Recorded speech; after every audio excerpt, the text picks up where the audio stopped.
তোরা বেশি ভাবছিস, এর ফল কিন্তু ভালো হবে না। কাকে বাবা বলতে চাস না? তোর বাবা খারাপ? এতে তোর কোনো দোষ নেই। বাচ্চারা সেটাই শেখে যেটা সমাজ তাকে শেখায়।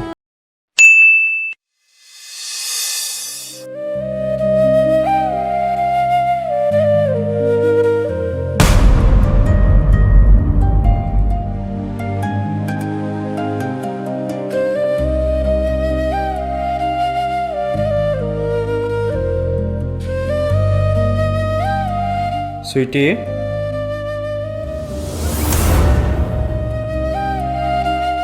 সুজন, তুমি?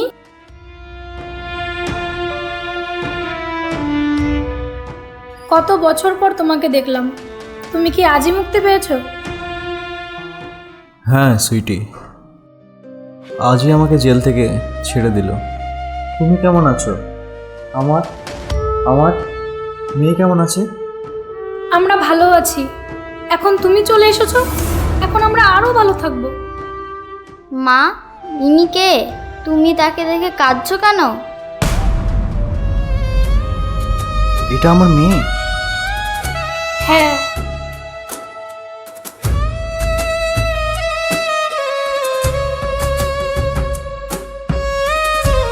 উনি তোমার বাবা সোহানা, উনি তোমার বাবা।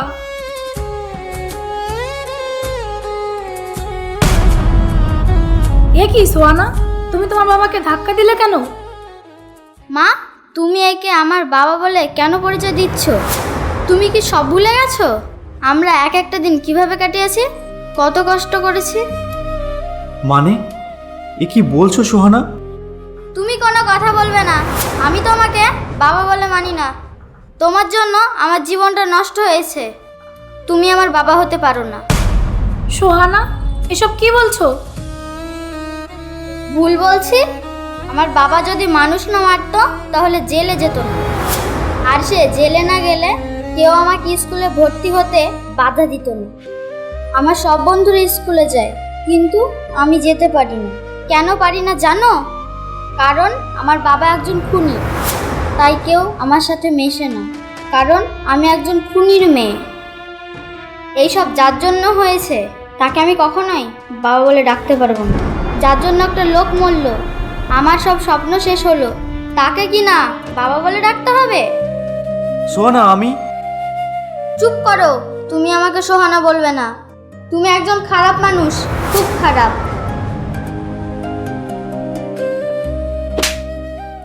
সুইটি, মা, তুমি আমাকে মারলে? হ্যাঁ, মারলাম। তুই কাকে খারাপ বলছিস? কাকে বাবা বলতে চাস না? তোর বাবা খারাপ? না, খারাপ না। তোর বাবা কিছুই করেনি, সব মিথ্যে কথা। তাহলে সবাই মিথ্যে বলে? কই, অন্য কারোর ব্যাপারে তো বলে না। আমার বাবার ব্যাপারে কেন বলে? শুনতে চাস তুই? তাহলে শোন। একদিন তোর জ্যাঠা আমাদের বাড়িতে আসে।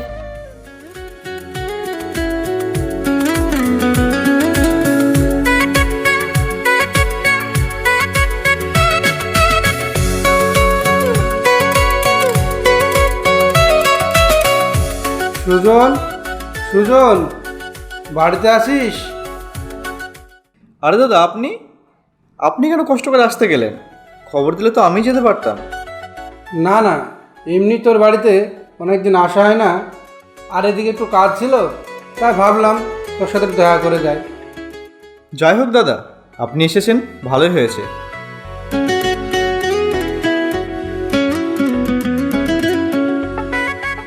বসেন দাদা।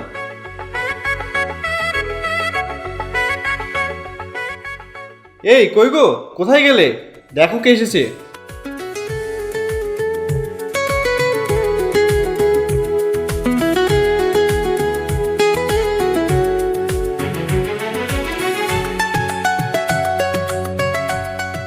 আরে আরে, থাক থাক বৌমা, সুখে থাকো। দাদা, বাড়ির সবাই ভালো আছে? হ্যাঁ হ্যাঁ বৌমা, বাড়ির সবাই ভালো আছে। এই যাও, দাদার জন্য একটু চা করে আনো। না না, চা করতে হবে না, চা লাগবে। তাহলে দাদা, কি মনে করে আসা হয়েছে? দেখ সুজন, তুই আমার ভাই, তোর বিপদে আমরাই তোর আপন, তাই বেকার কোনো ঝামেলা আমাদের মধ্যে তৈরি হোক এটা আমি চাইছি না। মানে?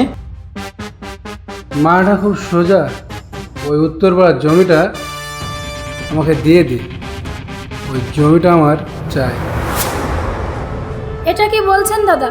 ওই একখানা জমিই আমাদের আছে, বাকি সবই তো আপনি নিয়ে নিয়েছেন। ওটাও নিয়ে নিলে আমরা বাঁচবো কি করে? আর এমনিতেও আপনি আমাকে কিছুই দেননি, আবার আমার শেষ সম্বলটুকু নিতে চাইছেন? ঢং করিস না, তোকে কিছু দিইনি মানে? তুই যা পেতিস তাই তো পেয়েছিস। দেখ, ওই জমিটা আমার দরকার, আমাকে দিয়ে দিই, তার বিনিময়ে আমি তোকে কিছু টাকা দেবো। না দাদা, আমি পারবো না। আমার শেষ সম্বল দিয়ে আমি তোমার মন জয় করতে চাই না, আর আমার টাকার দরকার নেই। দাদা আমরা গরিব, কিন্তু ভিখারি না যে ভিখারির মতো কিছু টাকা দিয়ে আপনি আমাদের জমিটা নিয়ে নেবেন। তোরা বেশি ভাবছিস, এর ফল কিন্তু ভালো হবে না। দাদা এসব আপনি কি বলছেন? তুই তোর বউ বাচ্চাকে নিয়ে একসাথে থাকতে চাইলে ভালো ভালো জমিটা আমায় দিয়ে দে। আমি জমি না দিলে আপনি কি করবেন? আমাকে মারবেন? না, তবে জমির জন্য তোর সাথে অনেক কিছু করতে পারি। আপনার যা খুশি তাই করেন, আমি কোনো কিছুতে ভয় পাই না।